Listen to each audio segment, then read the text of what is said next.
ভারতের ক্ষতি করে যে তারা কি বড় ভুল করে ফেলেছে সেটা এবার হাড়ে হাড়ে টের পাবে পাকিস্তান। এবার বড় সিদ্ধান্ত মোদি সরকারের। একদিকে যখন নৌবাহিনী, বায়ুবাহিনী এবং স্থলবাহিনী একসঙ্গে বৈঠক করে নিজেরা প্রস্তুতি নিচ্ছেন, ঠিক সেই সময় মোদিজির মাস্টার স্ট্রোক।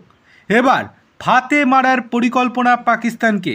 কি হয়েছে আরও যদি বিস্তারিত জানা যায় তাহলে আপনাদেরকে জানায়। রিপাবলিক বাংলা, রিপাবলিক ইন্ডিয়ার সূত্র মারফত জানা যাচ্ছে যে এবার পাকিস্তান আর ভারতের কোনো কিছু ইউজ করতে পারবে না, কোনো কিছুই ব্যবহার করতে পারবে না। প্রথম যে পয়েন্টটা তুলে ধরা হচ্ছে সেটা হচ্ছে এয়ার স্টেশন।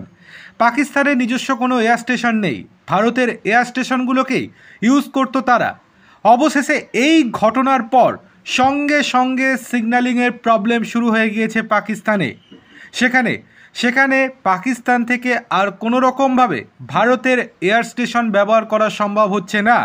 এমনকি ভবিষ্যতেও পাকিস্তান কোনো রকমভাবেই ভারতের এয়ার স্টেশন ব্যবহার করতে পারবে না।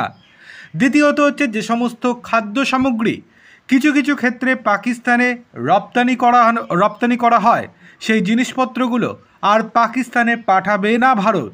এমনকি আমেরিকা, রাশিয়া এদের সঙ্গে মোদিজি বৈঠক করে তাদের থেকেও পাকিস্তান যাতে কোনো রকম পণ্য সামগ্রী আমদানি করতে না পারে সেই ব্যবস্থাও করা হবে কেন্দ্রের তরফ থেকে, এমনটাও নাকি জানানো হয়েছে আজকের বৈঠকের পর।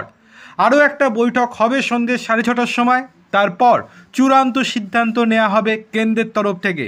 দেখার বিষয় এই যে এবার আর বড় কোনো পদক্ষেপ নেয় কিনা মোদি সরকার।